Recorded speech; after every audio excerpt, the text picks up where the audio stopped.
ਅਸੀਂ ਗਰੀਬ ਲੋਕ ਹੈ। ਮੀਆਂ ਮੇਰਾ ਮਜ਼ਦੂਰ ਹੈ, ਜੂਲਰੀ ਦਾ ਆਰਟੀਫਿਸ਼ਲ ਕੰਮ ਕਰਦਾ। 500-700 ਰੁਪਏ ਦੀ ਦਿਹਾੜੀ ਦਾ ਮਜ਼ਦੂਰ ਹੈ ਉਹ। ਆਪਣੇ ਉਹਨੂੰ, ਮੇਰੇ ਮੀਆਂ ਨੂੰ ਸ਼ੂਗਰ ਦਾ ਪੇਸ਼ੈਂਟ ਹੈ। ਉਹਦਾ ਆਪਣੀ ਦਿਹਾੜੀ, ਕਦੀ ਗੋਲੀ ਖਾਂਦਾ ਕਦੀ ਨਹੀਂ ਖਾਂਦਾ।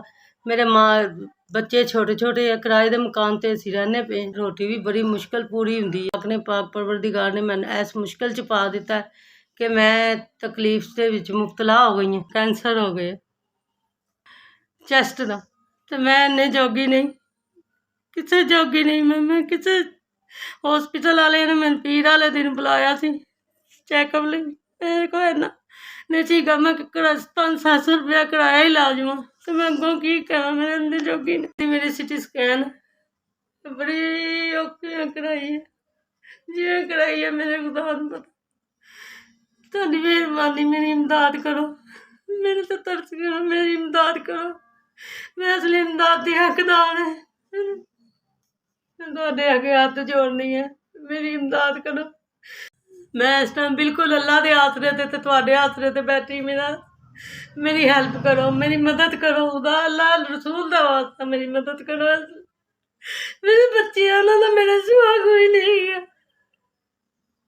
ਉਹਨਾਂ ਦਾ ਮੇਰੇ ਸਿਵਾ ਕੋਈ ਨਹੀਂ। ਮਾਵਾਂ ਬੱਚਿਆਂ ਨੂੰ ਸਾਂਭ ਨਹੀਂ ਹੈ, ਕੋਈ ਕਿਸੇ ਨੇ ਸਾਂਭ।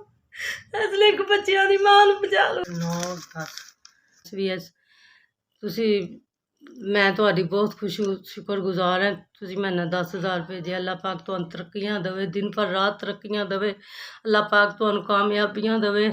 ਮੇਰੀ ਗਰੀਬਣੀ ਨੂੰ ਤੁਸੀਂ ਇਸ 10,000 ਦਿੱਤਾ ਦਵਾਈਆਂ ਵਾਸਤੇ। ਮੈਂ ਤੁਹਾਡੀ ਤਹਿ ਦਿਲ ਨਾਲ ਸ਼ੁਕਰਗੁਜ਼ਾਰ ਹਾਂ। ਅੱਲਾ ਪਾਕ ਤੁਹਾਨੂੰ ਦਿਨ ਚੁਗਣੀ ਰਾਤ ਚੁਗਣੀ ਤਰੱਕੀ ਦੇਵੇ।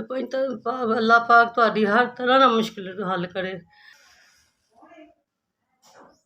ਮੇਰੀ ਗਰੀਬ ਦਾ ਕੋਈ ਸਹਾਰਾ ਨਹੀਂ ਸੀ, ਇਸ ਲਈ ਤੁਸੀਂ ਮੇਰਾ ਸਹਾਰਾ ਬਣੇ ਹੋ, ਮੇਰੀ ਮਦਦ ਕੀਤੀ ਹੈ।